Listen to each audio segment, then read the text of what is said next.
الحمد لله رب العالمين والصلاة والسلام على أشرف الأنبياء والمرسلين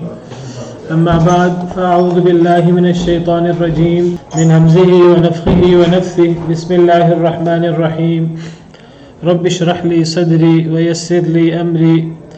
واحلل عقدة من لساني يفقه قولي اللهم انفعنا بما علمتنا وعلمنا ما ينفعنا وزدنا علما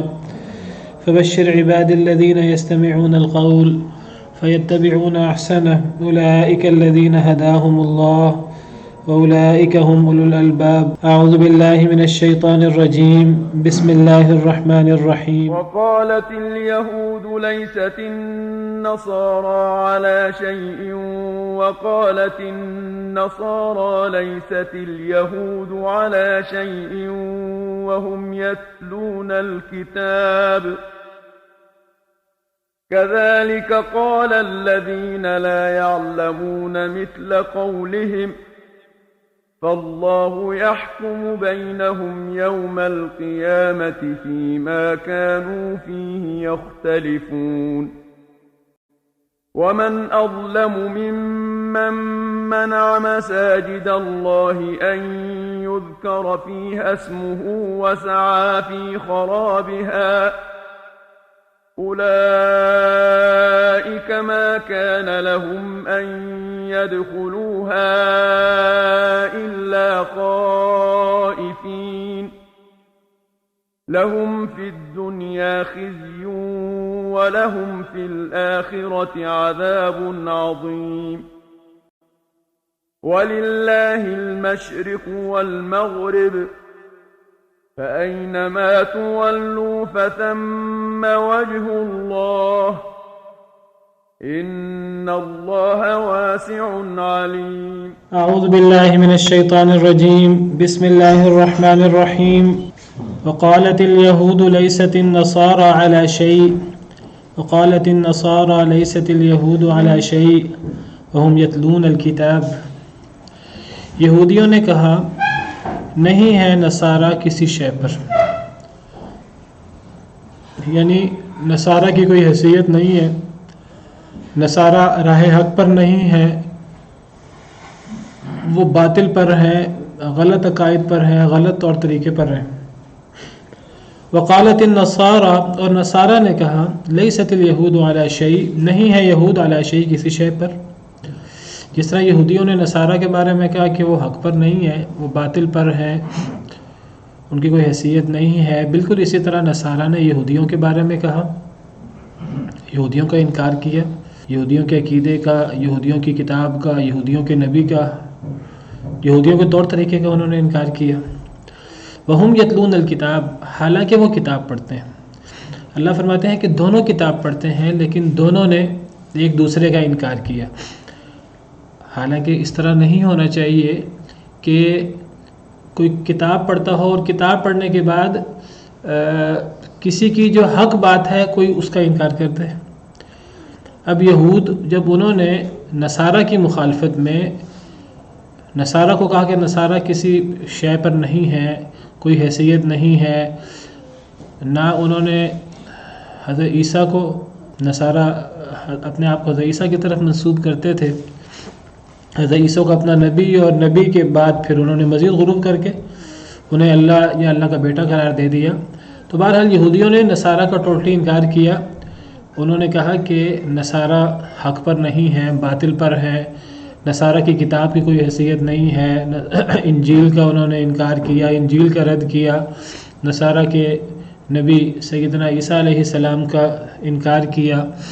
اور ان کی تکذیب کی، بلکہ یہاں تک کہ ان کو شہید کرنے کی سازش کی پورے طریقے سے، وہ شہید کرنے میں کامیاب نہیں ہو سکے، اللہ نے بچا لیا لیکن انہوں نے اپنی طرف سے پوری کوشش کی۔ حالانکہ وہ کتاب پڑھتے ہیں، یہود بھی کتاب پڑھتے ہیں، یہود کی کتاب تورات کے اندر انجیل کا، قرآن کا ذکر موجود ہے، اور انجیل پڑھنے والا اللہ کی کتابوں کا منکر نہیں ہو سکتا۔ اگر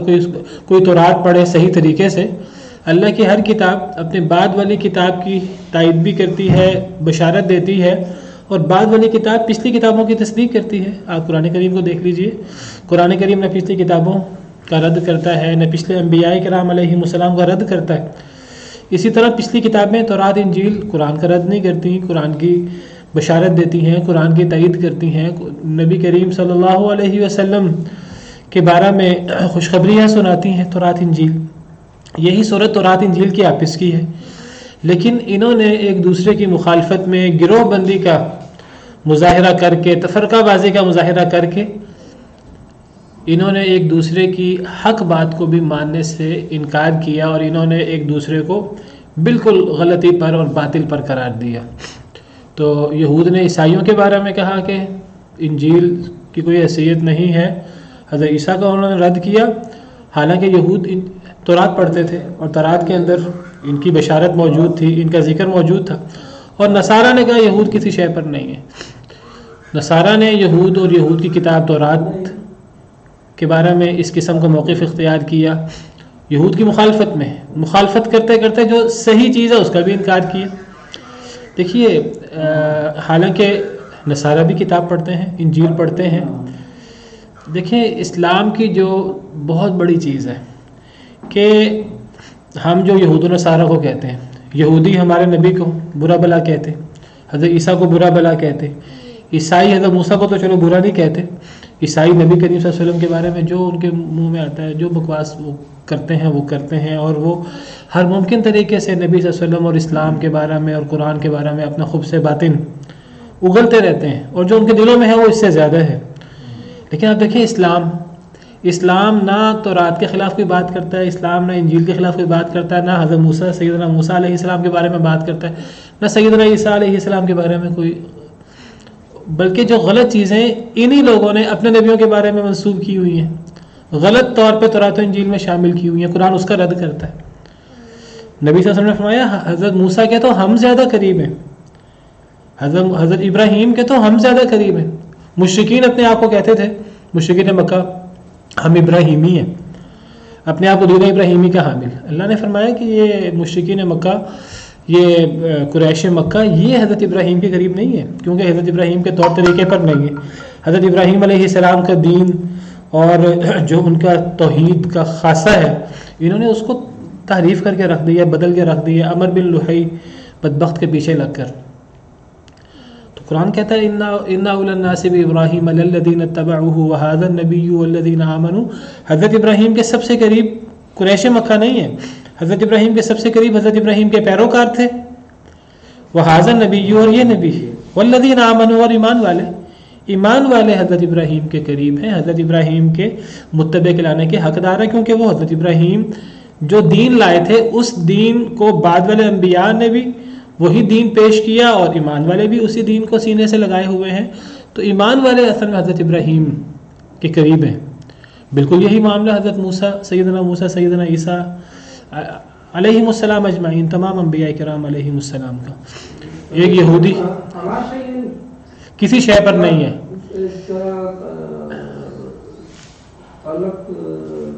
لیست النصارى علی ایک محاورہ ہے نا کہ یہود نے کہا نصارہ کسی شے پر نہیں ہے، یعنی نصارہ کی کوئی حیثیت نہیں ہے، کوئی بنیاد نہیں ہے، باطل پر ہے، حق پر نہیں ہے، باطل پر ہے، یہ کسی شے پر نہیں ہے، یہ کسی حق شے پر موجود نہیں ہے، یہ باطل پر موجود ہے، حق کو تھامے نہیں ہوئے، یہ باطل کو تھامے ہوئے ہیں۔ یہ عربی زبان کا محاورہ ہے۔ قل یا اہل الکتاب لستم علی، قرآن بھی کہتا ہے قل یا اہل الکتاب لستم علی شیء حتی تقیموا التوراۃ والانجیل، اے اہل کتاب تم کسی شے پر نہیں ہو حتیٰ کہ تم تورات و انجیل کو قائم کرو، اور جو تم پر تمہارے رب کی طرف سے نازل ہوا ہے تم اس کے بارے میں اللہ کی بات مانو۔ لستم علی شیء حتی تقیموا التوراۃ والانجیل وما انزل الیکم من ربکم، تم اس وقت تمہاری کوئی حیثیت نہیں ہے، اس وقت تک تم کسی شے پر نہیں ہو جب تک کہ تم تورات انجیل کو قائم نہ کرو اور جو تم پر تمہارے رب کی طرف سے نازل ہوا ہے۔ اب ایک تو یہود و نصارہ پر تورات انجیل اتری، اور پھر وہ یہود و نصارہ جو نبی صلی اللہ علیہ وسلم کے زمانے میں تھے ان پر قرآن بھی اترا، نبی صلی اللہ علیہ وسلم ان میں آئے، تو تم اس وقت تک تمہاری کوئی حیثیت نہیں ہے جب تک تم تورات و انجیل کو قائم نہ کرو جو تورات و انجیل کی پیش گوئیاں ہیں، قرآن کے بارے میں، نبی کے بارے میں، صحابہ کرام کے بارے میں، اور جو اس کے اصل احکامات ہیں۔ تم نے تو تورات و انجیل کے اصل احکامات بدل کے رکھ دیے، تم شرک کر رہے ہو، شرک تو نہ تورات شرک کی بات کرتی ہے نہ انجیل شرک کی بات کرتی ہے۔ قرآن پر سنت پر نہیں ہو. عربی کا محاورہ ہے لستم علی شیء، تمہاری کوئی حیثیت نہیں ہے، تم کسی بنیاد پر نہیں ہو، تم بالکل بے بنیاد ہو. کسی چیز پر نہیں ہے نا سر. بالکل. تو یہود نے نصارہ کو کہا، نصارہ نے یہود کو کہا. اللہ تعالیٰ اس کی مذمت کر رہے ہیں. مذمت کس چیز کی ہے؟ مذمت اس بات کی ہے کہ اگر کوئی آپ کا فریق مخالف ہے تو فریق مخالف کی ہر بات کا انکار نہیں ہونا چاہیے کہ ہم ان کے خلاف بات کرتے کرتے ہم جو ان میں حق بات ہے اس کا بھی انکار کرتے ہیں. دیکھیے ہم یہودیوں کی مخالفت کرتے ہیں، ہم عیسائیوں کی مخالفت کرتے ہیں، اس لیے ہم ان کی مخالفت کرتے ہیں مسلمان کہ یہود و نصارہ نے اپنے دین کو چھوڑ دیا. ہم اس لیے ان کی مخالفت نہیں کرتے کہ وہ تورات ان پر اتری یا انجیل ان پر اتری اور ہم ان کی مخالفت میں تورات انجیل کو غلط کہیں، ہم ان کی مخالفت میں سیدنا موسیٰ سیدنا عیسیٰ علیہ السلام کو غلط کہیں. ہم کبھی بھی اس کو غلط نہیں کہتے، بلکہ ہمارا ایمان ہی تب مکمل ہوتا ہے جب ہم تورات پر ایمان لائیں، جب ہم انجیل پر ایمان لائیں، جب ہم سیدنا موسیٰ علیہ السلام پر ایمان لائیں، جب ہم سیدنا عیسیٰ علیہ السلام پر ایمان لائیں. ہم غلط کہتے ہیں تو ہم یہود و نصارہ کی غلط روش کو غلط کہتے ہیں، اور یہ حق ہے، یہی کرنا چاہیے. لیکن یہود و نصارہ وہ دیکھیں مسلمانوں کو غلط کہتے ہیں اس لیے کہ نبی صلی اللہ علیہ وسلم جو ہیں وہ بنی اسماعیل میں آگے، حالانکہ وہ نبی صلی اللہ علیہ وسلم کو پہچانتے تھے، ان کو نبی صلی اللہ علیہ وسلم کو کی تصدیق کرنی چاہیے تھی اور نبی کریم صلی اللہ علیہ وسلم کی پیروی کرنی چاہیے تھی اور قرآن کو ماننا چاہیے تھا. لیکن انہوں نے اب دھڑے بندی کی، تفرقہ بازی کا مظاہرہ کیا، اور جو حق بات جو ان کے فریق مخالف پر اتری، دوسرے قبیلے پر اتری، انہوں نے حق چیز کا انکار کر دیا. یہ یہاں اس کی مذمت ہو رہی ہے. اللہ فرماتے ہیں حالانکہ دونوں کتاب پڑھتے ہیں، دونوں کتاب پڑھتے ہیں، اس کے باوجود ایک دوسرے کو غلط کہہ رہے ہیں. ایک دوسرے کو غلط کہنا تب غلط ہے جب ہم ایک دوسرے کی ہر غلط صحیح بات کو غلط کہیں، تب غلط ہے. ہاں اگر ہم کسی دوسرے کی غلط بات کو غلط کہیں تو جو واقعی غلط ہے تو یہ تو عین حق ہے. غلطی کہاں ہے؟ جب ہم ایک دوسرے کی صحیح بات کو غلط کہیں. ہم پاکستانی ہیں، ہم جو ہے نا وہ سعودیہ والوں کی مخالفت کرتے ہیں، ہم مصر والوں کی، ترکی والوں کی، یا جو دیگر لوگ ہیں ان کی مخالفت کرتے ہیں کیونکہ وہ پاکستانی نہیں ہے. یہ مخالفت برائے مخالفت، یہ تو دھڑا بندی ہے، یہ تو عصبیت ہے، وہ دین کی ہو، وہ دنیا کی ہو، وہ علاقے کی ہو، وہ کنبے قبیلے کی ہو. دوسرے کو غلط کہیں، جب دوسرے کی غلط بات کو غلط کہیں یہ تو ٹھیک ہے، یہ تو انصاف کی بات ہے، لیکن دوسرے کی صحیح بات کو غلط نہ کہیں کبھی بھی. تو اللہ نے فرمایا کہ یہود نصارہ کو غلط کہتے ہیں اور نصارہ یہود کو غلط کہتے ہیں، حالانکہ دونوں کتاب پڑھتے ہیں. کیا مطلب؟ یعنی انجیل میں تورات کی تصدیق موجود ہے اور تورات میں انجیل کی بشارتیں موجود ہیں، تو یہود نصارہ کو ٹوٹلی غلط کیسے کہہ سکتے ہیں؟ تو تورات کی تائید کرنے والی اور مکمل کرنے والی ہے. اب دیکھیے بالکل یہی معاملہ جو ہے وہ اللہ فرماتے ہیں كَذَلِكَ قَالَ الَّذِينَ لَا يَعْلَمُونَ مِثْلَ قَوْلِهِمْ، اسی طرح کہا ان لوگوں نے جو نہیں جانتے انہی کی طرح. اس سے کون لوگ مراد ہے؟ اس سے قریش مکہ مراد ہے. چلو یہود و نصارہ تو پڑھے لکھے ہیں اس معنی میں کہ اہل کتاب ہیں، ان کے علماء. یہ امی لوگ، یہ نہ جاننے والے لوگ، یہ اپنے غرور میں اتنے مبتلا ہیں، یہ کہتے ہیں ہم دین ابراہیمی پر ہیں، اور یہ اپنے علاوہ باقیوں کو غلط کہہ رہے ہیں. اسلام کو خاص طور پہ جب نبی کریم صلی اللہ علیہ وسلم نے نبوت کا دعویٰ کیا، آپ اللہ کی طرف سے نبی تھے، آپ نے دعویٰ کیا کہ مجھ پر اللہ کی طرف سے وحی اترتی ہے، قرآن اترتا ہے. تو جو لوگ نہیں جانتے انہوں نے بھی یہی کام کیا، انہوں نے بھی نبی صلی اللہ علیہ وسلم کو اور قرآن کو غلط کہنا شروع کر دیا. یعنی یہود و نصارہ کی دیکھا دیکھی. جب یہود و نصارہ ایک دوسرے کو غلط کہتے ہیں تو آبویسلی وہ قرآن کو اور مسلمانوں کو بھی غلط کہتے ہیں. جب یہود و نصارہ ایک دوسرے کو اور اسلام اور مسلمانوں کو، قرآن کو غلط کہتے ہیں، اللہ فرماتے ہیں یہی کام جاہلوں نے بھی کیا، یہی کام نہ جاننے والوں نے بھی کیا، یعنی قریش مکہ. وہ یہ رویہ قریش مکہ، یہی رویہ مسلمانوں کے بارے میں اور اسلام کے بارے میں اور قرآن کے بارے میں رکھ رہے ہیں. حالانکہ قریش مکہ اپنے آپ کو دین ابراہیمی کا حامل کہتے ہیں، وہ دین ابراہیمی کا بھی یہ تقاضا نہیں ہے. کوئی اگر دین ابراہیمی کا صحیح حامل ہو، اللہ نے فرمایا کہ بل ملت ابراہیم حنیفہ، تم کو ہم ابراہیم کی ملت کی پیروی کرتے ہیں، ہم ابراہیم کے مخالف تو نہیں ہیں، حضرت ابراہیم کی ملت کے مخالف تو نہیں ہیں. لیکن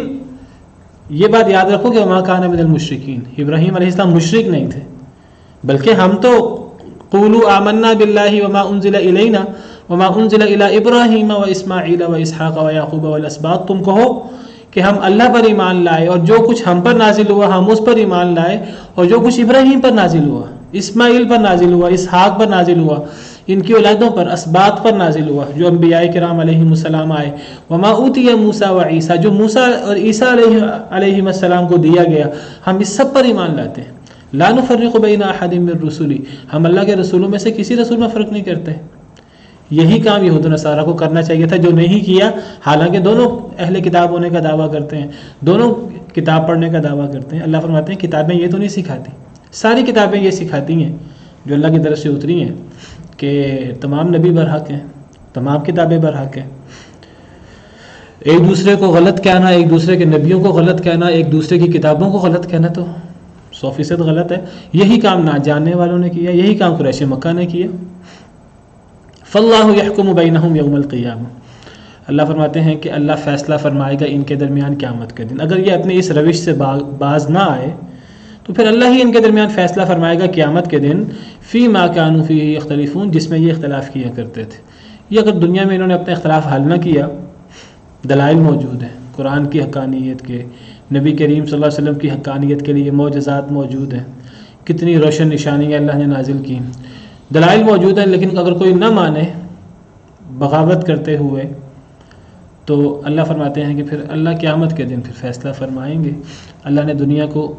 دار الجزا نہیں بنایا، اللہ نے دنیا کو دار الامتحان بنایا ہے، پھر صحیح فیصلہ دودھ کا دودھ پانی کا پانی قیامت کے دن ہوگا۔ وَمَنْ أَظْلَمُ مِمَّنْ مَنَعَ مَسَاجِدَ اللَّهِ أَنْ يُذْكَرَ فِيهَا اسْمُهُ وَسَعَى فِي خَرَابِهَا، اور کون زیادہ ظالم ہے اس شخص سے جو روکے اللہ کی مسجدوں سے، أَنْ يُذْكَرَ فِيهَا اسْمُهُ، یہ کہ ذکر کیا جائے ان میں اللہ کا نام، اللہ کا نام بلند کیا جائے، اللہ کو یاد کیا جائے، وَسَعَى فِي خَرَابِهَا، اور جو کوشش کرے اس میں خرابی کی۔ اس سے زیادہ ظالم کون ہو سکتا ہے جو اللہ کی مسجدوں سے لوگوں کو روکے، اللہ کی مسجدوں سے کس بات سے روکے؟ اللہ کی مسجدوں میں جانے سے روکے، اور اللہ کی مسجدوں میں اللہ کا ذکر کرنے سے اور اللہ کا نام بلند کرنے سے روکے۔ اس سے بڑا ظالم کوئی نہیں ہے جو لوگوں کو مسجدوں سے اور مسجدوں میں اللہ کا نام بلند کرنے سے، اللہ کی شان بلند کرنے سے روکے۔ اس سے بڑا ظالم کوئی نہیں ہو سکتا، اور اس سے بھی بڑا ظالم کوئی نہیں ہے جو اللہ کی مسجدوں کی خرابی کی کوشش کرے۔ خراب کا مطلب اللہ کی مسجدوں کو خراب کرنا، یہاں خراب سے مراد دنیا کی خرابی، جس طرح اردو زبان میں خرابی کہتے ہیں، صرف وہ خرابی مراد نہیں ہے۔ اس سے مسجدوں کو خراب کرنا، مسجدوں کو آباد نہ کرنا، ویران کرنا، مسجدوں سے لوگوں کو روکنا، یہ سب چیزیں خرابی میں شامل ہیں۔ تو اس سے بڑا ظالم کوئی نہیں ہے جو لوگوں کو اللہ کی مسجدوں سے روکے کہ ان میں اللہ کا نام لیا جائے، اللہ کا نام بلند کیا جائے، اور اس سے بڑا ظالم کوئی نہیں ہے جو مسجدوں کو ویران کرنے کی، مسجدوں کو بے آباد کرنے کی اور مسجدوں کی آباد کاری سے لوگوں کو روکے۔ کیا مراد ہے اس سے؟ بعض مفسرین کے مطابق امام ابن جریر طبری وغیرہ، ان کے نزدیک اس سے عیسائی مراد ہے۔ عیسائیوں نے جب ان کو تقویت ملی اپنے دور میں، جس طرح عیسائی مسلمانوں کے خلاف ہیں، اس طرح عیسائی یہودیوں کے بھی شدید خلاف ہیں۔ تو عیسائیوں نے اپنے دور میں جب انہیں طاقت ملی تو عیسائیوں نے یہودیوں کو بیت المقدس میں داخل ہونے سے روک دیا۔ بیت المقدس تو یہودیوں کے نزدیک بھی ایک معزز اور ایک برکت والی جگہ ہے، اور عیسائیوں کے نزدیک بھی معزز والی جگہ ہے، اور مسلمانوں کے نزدیک بھی معزز والی جگہ، عزت والی جگہ ہے، محترم جگہ ہے۔ تو جب عیسائیوں کو غلبہ ہوا تو عیسائیوں نے یہودیوں کو بیت المقدس میں جانے سے اور اپنے شاعر اپنی عبادت کرنے سے یہودیوں کو روک دیا۔ تو بعض مفسرین کہتے ہیں اس سے عیسائی مراد ہیں، جنہوں نے یہودیوں کو جب انہیں طاقت ملی تو انہوں نے یہودیوں کو بیت المقدس اور جو ان کے شاعر ہیں ان میں جانے سے روک دیا اور اپنی عبادت کرنے سے روک دیا۔ تو بعض مفسرین امام ابن کثیر وغیرہ وہ کہتے ہیں اس سے مراد مشرکین مکہ ہیں، جنہوں نے مسلمانوں کو بیت اللہ میں جانے سے روک دیا۔ دیکھیے نبی کریم صلی اللہ علیہ وسلم جب مکہ مکرمہ میں ہوتے تھے تو آپ بیت اللہ جاتے، بیت اللہ میں عبادت کرنے کی کوشش کرتے تو مشرکین مکہ تنگ کرتے تھے نبی صلی اللہ علیہ وسلم کو بھی اور صحابہ کرام کو بھی۔ جو بیت اللہ میں جاتا اور جا کر اللہ کی عبادت کرنے کی کوشش کرتا تو شروع میں تو بہت سختی کرتے تھے اور بہت ظلم و زیادتی کرتے تھے، ہمیشہ ہی روکنے کی کوشش کرتے رہے۔ پھر جب مسلمانوں نے ہجرت کر لی، ہجرت کرنے کے بعد 6 ہجری میں جب نبی صلی اللہ علیہ وسلم نے خواب دیکھا کہ آپ عمرہ کر رہے ہیں اور آپ کے صحابہ، تو آپ عمرہ کرنے نکلے صحابہ کرام رضوان اللہ علیہم اجمعین کے ساتھ، اور جب آپ مکہ کے قریب پہنچے تو آپ نے پیغام بھیجا مشرکین مکہ کو کہ ہم لڑنے نہیں آئے، ہمارا مقصد لڑنا نہیں ہے، ہم تو صرف اور صرف عمرہ کرنا چاہتے ہیں۔ تو مشرکین مکہ کے اندر ایک حمیت، ایک انانیت پیدا ہو گئی، غلط انانیت، اللہ نے اس کو جاہلیت کی حمیت قرار دیا۔ ایک غلط انانیت، ایک غلط تعصب ان کے اندر پیدا ہو گیا، جاہلی تعصب، اور انہوں نے کہا کہ اگر مسلمان بیت اللہ آ کر عمرہ کریں اور اپنی عبادت کریں اور یہاں سے چلے جائیں تو عرب ہمیں باتیں بنائیں گے۔ یہ صورت اس کے بعد نزول ہے، اس کا چینج کے بعد مکی مدنی ہے، یہ مدنی صورت ہے۔ تو بعض مفسرین کے مطابق اس سے قریش مکہ مراد ہے۔ قریش مکہ نے مکی دور میں بھی مسلمانوں کو روکا بیت اللہ میں علی الاعلان عبادت کرنے سے، اور وہ تنگ کرتے رہتے تھے، اور پھر جو ہے وہ صلح حدیبیہ کے موقع پر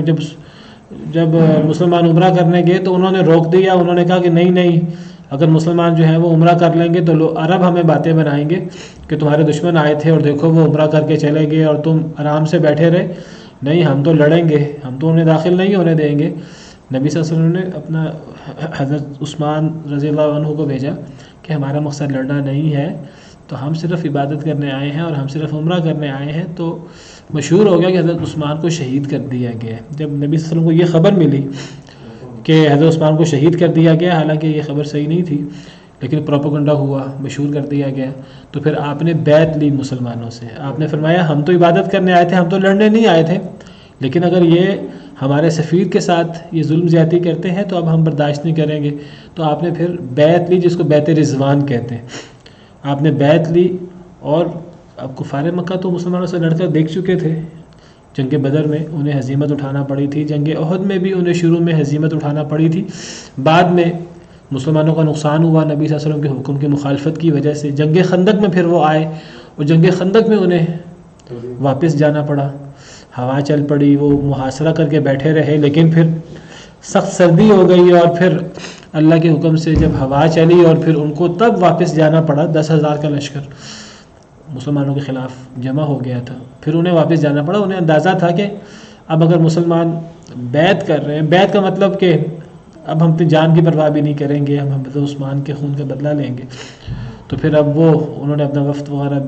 اب وہ اس پہ تیار ہوئے کہ ہم صلح کر لیں۔ تو اللہ نے نبی صلی اللہ علیہ وسلم کو حکم دیا کہ صلح کر لی جائے، صلح بہتر ہے، اور پھر صلح حدیبیہ ہوئی، اور پھر اس کو اللہ تعالیٰ نے فتح مبین قرار دیا، انا فتحنا لک فتحا مبینا، اس سے مراد صلح حدیبیہ ہے۔ اور پھر اس کے بعد جس تیزی سے اسلام پھیلا، 10 سال کا معاہدہ ہوا تھا، اگر جو اس کو قریش مکہ نے توڑ دیا 2 سال کے بعد ہی، لیکن ان 2 سال کے اندر ہی اسلام بہت تیزی سے پھیلا، اور نبی صلی اللہ علیہ وسلم کو، صحابہ کرام کو زیادہ سے زیادہ اسلام کو دوسرے شہروں میں، دوسرے ملکوں میں پھیلانے کا موقع ملا۔ تو بعض مفسرین کے مطابق اس سے قریش مکہ مراد ہے، بعض مفسرین کے مطابق اس سے عیسائی مراد ہیں، جنہوں نے یہودیوں کو بیت المقدس میں عبادت کرنے سے روکا۔ کون سی بات ہے دیکھیے اس سے سب ایسے واقعات مراد ہو سکتے ہیں، جو بھی کسی کو جو ہے وہ اس کی مسجد سے روکے تو صحیح نہیں ہے۔ یہودیوں کو تو ہمارے فاروق رضی اللہ تعالیٰ نے روک دیا، وہاں داخل ہونے سے روک دیا۔ کہاں؟ نہیں دیکھیں، وہ تو یہ بات کی بات ہے، بیت المقدس میں یہودیوں کو داخل ہونے سے روک دیا۔ یہ جو اب 1921-22 میں گئے ہیں اس وقت سے لے کے آج تک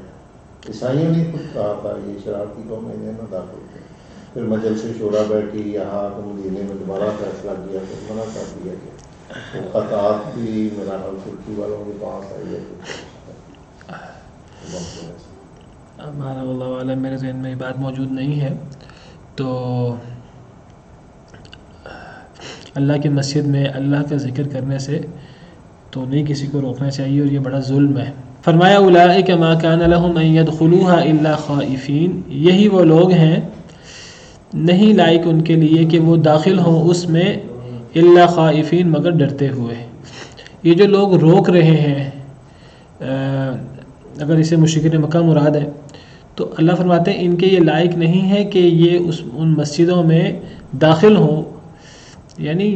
یہ اللہ کی مسجدوں سے لوگوں کو روکنے والے تو خود اس مسجد میں جانے کے اور وہاں داخل ہونے کے لائق نہیں ہے، الا خائفین، مگر ڈرتے ہوئے۔ یہ دوسروں کو روک رہے ہیں، حالانکہ یہ خود مستحق ہے کہ وہ اس میں داخل نہ ہو، کیونکہ یہ اس مسجد کے تقدس کا دھیان نہیں کرتے۔ مشرکین مکہ نے بیت اللہ کے تقدس کا دھیان نہیں کیا، بیت اللہ کے اندر اپنے بت رکھ دیے، بیت اللہ کے اندر وہ ساری اپنی غلط رسمیں پوری کرتے تھے، بیت اللہ کے اندر ننگا طواف کرتے تھے۔ اللہ فرماتے ہیں یہ بجائے اس کے کہ یہ مسلمانوں کو روکیں اللہ کی مسجد سے اور اللہ کا ذکر نام بلند کرنے سے،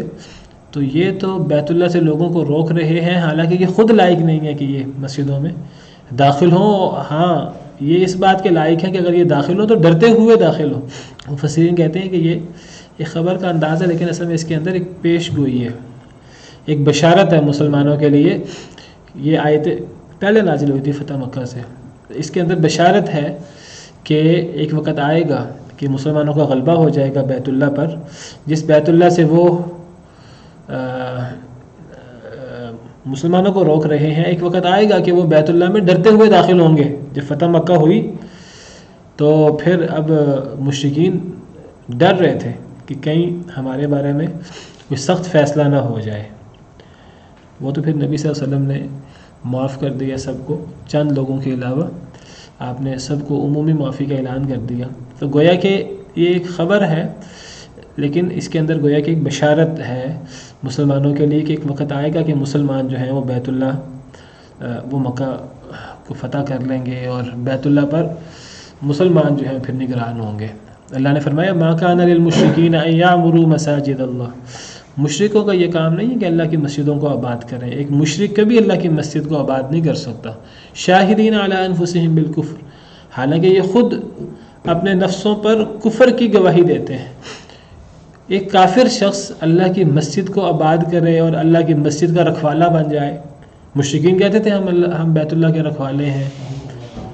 تو اللہ نے فرمایا کہ ایک مشرک کافر ہوتے ہوئے، مشرک ہوتے ہوئے وہ اپنے آپ کو بیت اللہ کا رکھوالا کیسے کہہ سکتا ہے؟ اولئک حبطت اعمالہم، ان کے تو اعمال ضائع ہو گئے، وفی النار ھم خالدون، یہ تو آگ میں داخل ہوں گے، ہمیشہ رہیں گے۔ انما یعمر مساجد اللہ من آمن باللہ والیوم الآخر،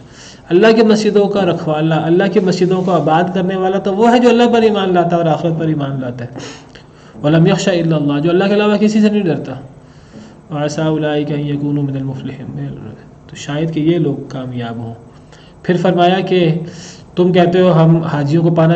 پانی پلانے والے ہیں، ہم مسجدوں کو آباد کرنے والے ہیں، ایمان کے بغیر حاجیوں کو پانی پلانا جیسا عظیم عمل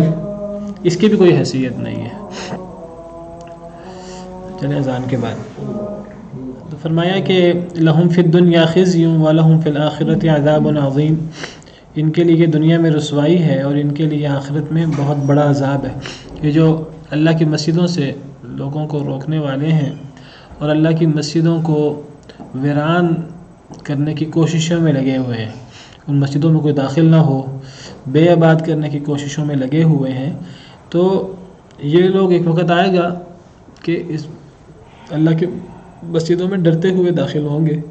تو ان کے لیے دنیا کے اندر رسوائی ہے اور ان کے لیے آخرت میں بہت بڑا عذاب ہے۔ وَلِلَّهِ الْمَشْرِقُ وَالْمَغْرِبُ، اور اللہ کے لیے ہی مشرق اور مغرب ہے، مشرق بھی اللہ کی ہے، مغرب بھی اللہ کی ہے۔ فَأَيْنَمَا تُوَلُّوا، پس جہاں بھی تم منہ کر لو، فَثَمَّ وَجْهُ اللَّهِ، پس ادھر ہی اللہ کا چہرہ ہے۔ ان اللہ واسع علیم، بے شک اللہ تعالیٰ بہت وسعت والے، بہت جاننے والے ہیں۔ بعض مفسرین کہتے ہیں کہ جب نبی کریم صلی اللہ علیہ وسلم مدینہ منورہ تشریف لائے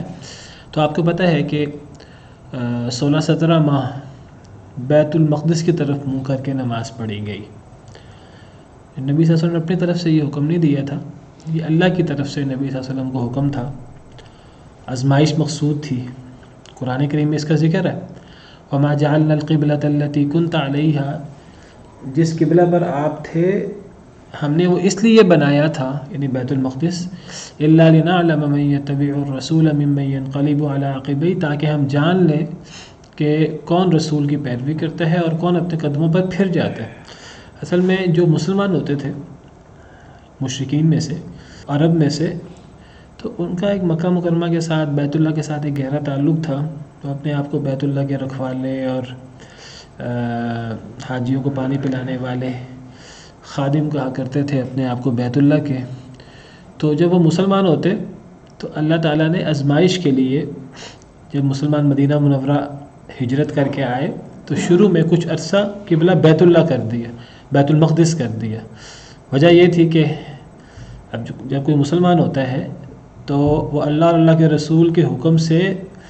اب قبلہ بیت المقدس کو بناتا ہے کہ نہیں بناتا، کون رسول کی پیروی کرتا ہے اور کون اپنے قدموں پر پھر جاتا ہے، نہیں میں تو مسلمان نہیں ہوں گا کیونکہ مسلمان ہو کر مجھے تو بیت المقدس کو منہ کرنا پڑے گا، میں نے تو بیت اللہ کو منہ کرنا ہے۔ ہمارے نزدیک تو بیت اللہ کی اہمیت ہے، بیت اللہ کی اہمیت ہے تب جب اللہ ہمیں حکم دے کہ بیت اللہ کو منہ کریں، لیکن اگر اللہ ہمیں حکم دے بیت المقدس کو منہ کریں تو اصل اہمیت اللہ کے حکم کی ہے۔ بیت اللہ کی اہمیت اپنی جگہ برقرار ہے،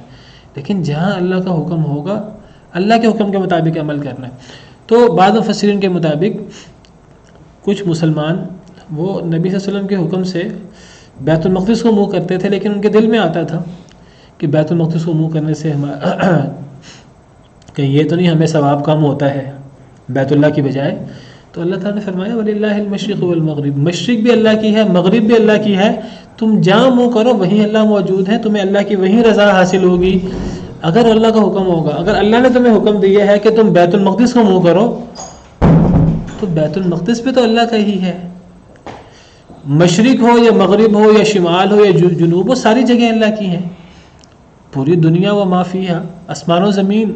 و ما فیہا کا مالک کون ہے؟ اللہ رب العالمین۔ اگر اللہ حکم دے بیت اللہ کی طرف منہ نہ کرو، بیت المقدس کو منہ کرو، تو کیا بیت المقدس کو منہ کر کے اللہ کی رضا حاصل نہیں ہوگی؟ بالکل حاصل ہوگی۔ تو بعض مفسرین کے مطابق اس آیت کریمہ کا شان نزول یہ ہے کہ اگر کوئی بندہ دل میں حرج محسوس کرتا ہے کہ جی بیت اللہ کو چھوڑ کر بیت المقدس کو منہ کروں، تو جان لو کہ مشرق مغرب اللہ کی ہے، جہاں بھی منہ کرو گے اگر اللہ کا حکم ہوگا، اللہ کے نبی کا حکم ہوگا، جہاں منہ کرو گے وہاں تمہیں اللہ کی رضا حاصل ہوگی، وہاں اللہ کا چہرہ ہے، اللہ بہت وسعت والے جاننے والے ہیں۔ بعض مفسرین کہتے ہیں کہ جب قبلہ چینج ہوا، یہ قبلہ چینج ہونے کی تمہید کے طور پہ بعض مفسرین کے مطابق یہ آیت ہے، جب مسلمانوں کو حکم ہوا کہ بیت المقدس سے بیت اللہ کو منہ کر لو، تو اب مسلمانوں کے ذہنوں میں تشویش پیدا ہوئی اور یہودیوں نے بھی ایک بڑا فتنہ کھڑا کر دیا، یہ کیا کبھی بیت المقدس کو منہ کر رہے ہیں، کبھی بیت اللہ کو منہ کر رہے ہیں۔ تو فرمایا کہ تم اگر بیت المقدس کو منہ کرتے تھے یا اب اگر تم بیت اللہ کو منہ کرتے ہو، بیت المقدس کی طرف منہ کرنے سے تمہیں تب بھی ثواب حاصل ہوتا تھا کیونکہ وہ اللہ اور اللہ کے رسول کے حکم سے تھا، اور اگر تم بیت اللہ کو منہ کر رہے ہو اب تمہیں اب بھی ثواب حاصل ہوگا۔ وجہ کیا ہے؟ مشرق مغرب دونوں اللہ کی ہیں، شمال جنوب ہر جہت اللہ کی ہے، جہاں اللہ کا حکم ہے مسلمان کا کام یہ اللہ کے حکم کے مطابق جہاں اللہ کو حکم ہو وہاں منہ کرے، جہاد سے کچھ نہیں ہوتا، اصل اہمیت اللہ کے حکم کی ہے۔ یہی بات اللہ تعالیٰ نے جب قبلہ چینج کیا تب بھی یہی بات فرمائی، سیقول السفہاء من الناس ما ولاھم عن قبلتہم التی کانوا علیہا، دوسرے بارے کی ابتدا ہوتی ہے، ان قریب بے وقوف لوگ کہیں گے کہ ان کو ان کے قبلہ سے جس پر یہ تھے اس سے کس نے پھیر دیا، یعنی بیت المقدس کی طرف یہ منہ کرتے تھے تو بیت المقدس سے بیت اللہ کی طرف انہیں کس نے پھیر دیا؟ اللہ نے اس کو کیا جواب دیا؟ اللہ نے فرمایا یہ بے وقوف لوگ ہیں جو اعتراض کرتے ہیں، قل للہ المشرق والمغرب، کہو اللہ کے لیے مشرق اور مغرب ہے، اگر اللہ کا حکم ہے بیت المقدس کو منہ کرو تو یہ بھی اللہ کا حکم ہے، اگر اللہ کا حکم ہے بیت اللہ کو منہ کرو تو یہ بھی اللہ کا حکم ہے۔ اللہ آزمانا چاہتے ہیں، یہ جو نسخ ہے یہ بھی اللہ کی آزمائش، اللہ دیکھنا چاہتے ہیں کہ کوئی بندہ جہاد کے ساتھ اپنے آپ کو مختص کر لیتا ہے کہ ایک بندہ اللہ کے حکم کے مطابق اپنے آپ کو تیار رکھتا ہے، جہاں اللہ کا حکم ہوگا جب اللہ کا حکم ہوگا میں وہاں منہ کروں گا اور میں اس وقت اللہ کے حکم پر عمل کروں گا۔ تو یہ مشرق اور مغرب یہ دنیا پوری اللہ کی ہے، اللہ بیت اللہ کی طرف منہ کرنے کا حکم دے، بیت المقدس کو منہ کرنے کا حکم دے۔ بعض مفسرین کہتے ہیں کہ اس آیت کریمہ کا شان نزول یہ ہے کہ فرض نماز تو مخصوص قبلہ کی طرف ہوتی ہے، لیکن جو نفل نماز ہے آپ کو پتہ ہے کہ اگر ایک انسان نفل نماز شروع کرے قبلہ رخ ہو کر، پھر بعد میں اگر اس کا قبلہ چینج بھی ہو جائے تو نفل نماز ہو جاتی ہے، نبی کریم صلی اللہ علیہ وسلم کی یہ سنت ہے کہ آپ سواری پر نفل نماز پڑھ لیتے تھے، اور احادیث مبارکہ میں موجود ہے کہ آپ وطر سواری پر پڑھ لیتے تھے، اور یہ بہت بڑی دلیل ہے کہ وطر بھی نفل نماز ہے، اگرچہ نفل نمازوں میں سب سے افضل ہے۔ تو نبی صلی اللہ علیہ وسلم وطر یہ نفل نماز سنتیں وہ سواری پر ادا کر لیتے تھے۔ اور کیسے؟ سفر کے دوران فرض نماز آپ باقاعدہ سواری روک کر اتر کر آپ ادا کرتے تھے، لیکن نفل نمازیں وطر وغیرہ آپ سواری پر ادا کرتے تھے۔ بس آپ یہ اہتمام کرتے تھے کہ آپ نماز کی ابتدا قبلہ رخ ہو کر کرتے تھے، سواری پر سوار ہو کر قبلہ رخ ہو کر آپ نماز کی ابتدا کرتے تھے۔ اب جانور جس طرف منہ کر لے اس کے بعد تو آپ پرواہ نہیں کرتے تھے، اور پھر بعض لوگوں کے ذہنوں میں سوال پیدا ہوتا کہ جی اب تو سواری نے رخ چینج کر لیا، تو اللہ فرماتے وَلِلَّهِ الْمَشْرِقُ وَالْمَغْرِبُ، مشرق مغرب اللہ کی ہیں، جہاں تمہارا منہ ہو وہاں اللہ کا چہرہ موجود ہے، اللہ پھر بھی راضی ہوں گے، کیونکہ یہ اللہ نے اجازت دی ہے، اللہ کا حکم ہونا چاہیے، اللہ کی اجازت ہونی چاہیے۔ جب اللہ نے اجازت دی ہے کہ نفل نماز میں اگر ہم ابتدا قبلہ رخ ہو کر لیں تو بعد میں اگر ہمارا رخ قبلہ سے چینج بھی ہو جائے، جہاں ہمارا رخ ہو جائے اللہ کی رضا ہمیں حاصل ہوگی، وہاں اللہ کا چہرہ ہمیں ملے گا، ہمیں اللہ وہاں ملیں گے۔ تو اصل اہمیت جہاد کی نہیں ہے، جگہوں کی نہیں ہے، مشرق اور مغرب، شمال اور جنوب کی نہیں ہے، اصل اہمیت اللہ کے حکم کی ہے۔ تو اللہ کے حکم کے مطابق انسان جس طرح بھی عمل کرے انسان کو اللہ کی رضا حاصل ہوگی۔ تو یہ 2-3 سبب نزول اس آیت کریمہ کے ملتے ہیں، اور ایک آیت کے ایک سے زیادہ سبب نزول ہو سکتے ہیں، ایک آیت کے کئی مفہوم ہو سکتے ہیں، کئی واقعات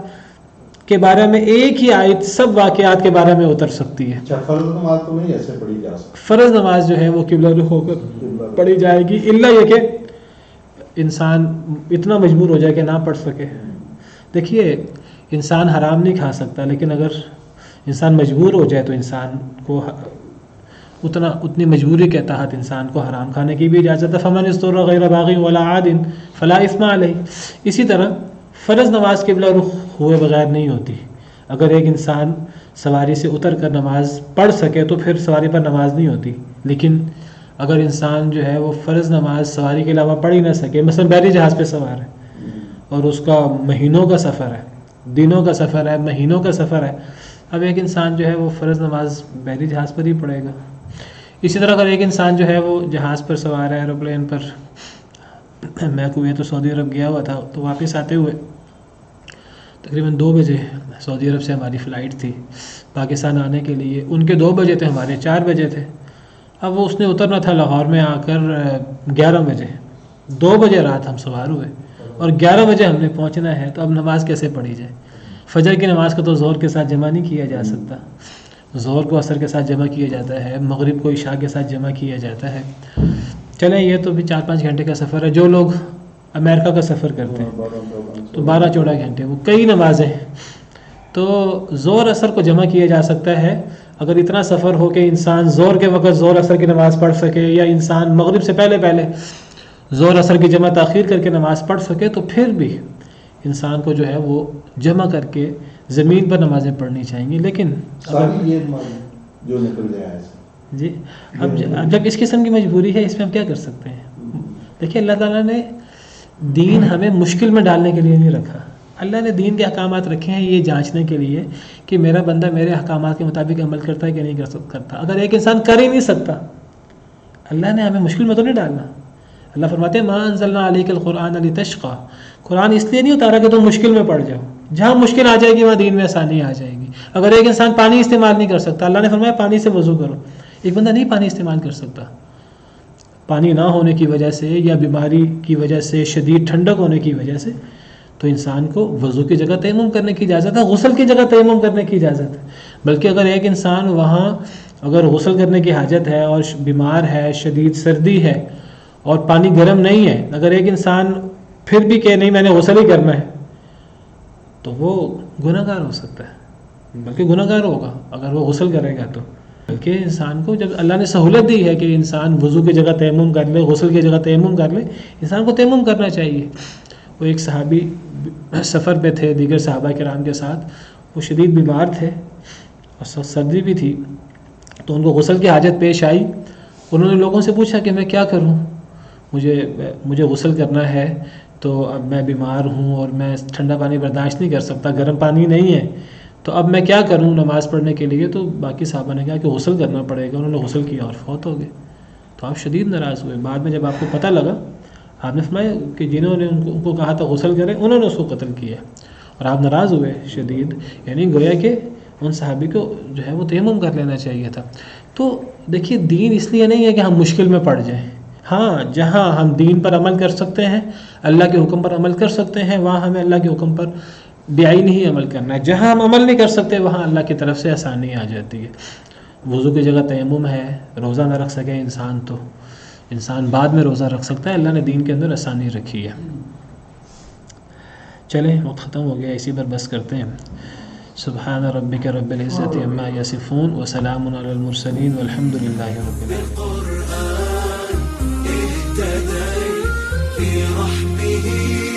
تحلو الحياة شوقا